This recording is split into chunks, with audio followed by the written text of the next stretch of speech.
வெற்றிவேல் முருகனுக்கு அரோகரா, விரவேல் முருகனுக்கு அரோகரா, தென்பழனி ஆண்டவனுக்கு அரோகரா. அடியார்களுக்கு வணக்கம்.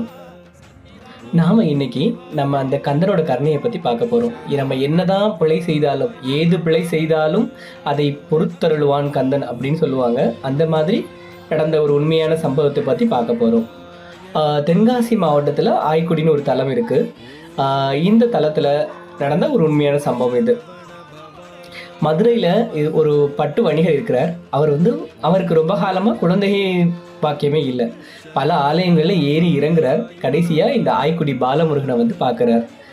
அந்த பாலமுருகன்ட்ட அவர் மனசார ஒரு வேண்டல் வைக்கிறார். ஐயா, எனக்கு இந்த குழந்தை பாக்கியத்தை கொடு, இந்த குழந்தை பாக்கியத்தை நீ கொடுத்தா உனக்கு நான் வைரவேல் சாத்துறேன் அப்படின்னு வேண்டிக்கிறார். நம்ம முருகன் தான் கேட்டதெல்லாம் கொடுப்போனாச்சு.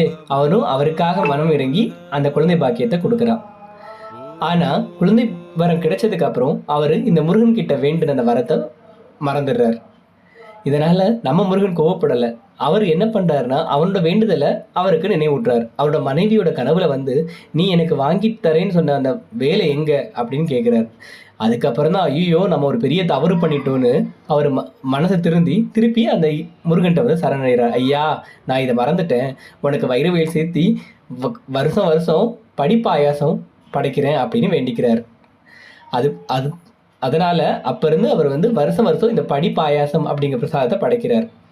இந்த ஒரு நிகழ்வு இப்பவும் இந்த ஆலயத்துல வழிபாடா மாறிட்டு இருக்கு. இங்க குழந்தை வரம் வேணுங்கிற பக்தர்கள் இறைவனுக்கு பாயாசம் படைக்கிறாங்க. சுக்கும் சீரகமும் சேர்த்து படைக்கிறாங்க. ஏன்னா இங்க இருக்க முருகன் பாலமுருகன் இல்லையா, குழந்தைகளுக்கு சுக்கும் மிளகும் சேர்த்தா, சுக்கும் சீரகமும் சேர்த்தா நல்லா செரிக்குங்கிறதுக்காக பாயசத்தில் இதெல்லாம் போட்டு சமைக்கிறாங்க. இதை அங்கே இருக்க அனுமன் நதியோட படித்துறையில் வச்சு படைச்சி அங்கே இருக்கிற குழந்தைகளுக்கு கொடுக்குறாங்க. அது மட்டும் இல்லைங்க, அந்த பாலமுருகனே இங்கே குழந்தையா அந்த பிரசாதத்தை வாங்கிக்கிறான் அப்படின்னு ஒரு ஐதீகம் இருக்குது. அதுவும் இல்லாமல் இங்கே படைக்கிறவங்களுக்கு நிச்சயமாக குழந்தை பாக்கியம் இருக்குன்னு சொல்கிறாங்க. நிறைய பேரும் அந்த பாலமுருகன்கிட்ட வேண்டி அந்த குழந்தை பாக்கியத்தையும் பெற்றிருக்காங்க. நீங்களும் உங்களுக்கு என்ன ஒரு வேண்டுதல்னாலும் அந்த முருகன்ட்ட சொல்லுங்க, அவன் கண்டிப்பா கொடுப்பான். மனம் தளராதீங்க, அவனோட திருவடிகளை விடாம பெற்றுக்கோங்க. வெற்றிவேல் முருகனுக்கு அரோகரா, விரவேல் முருகனுக்கு அரோகரா, தென்பழனி ஆண்டவனுக்கு அரோகரா.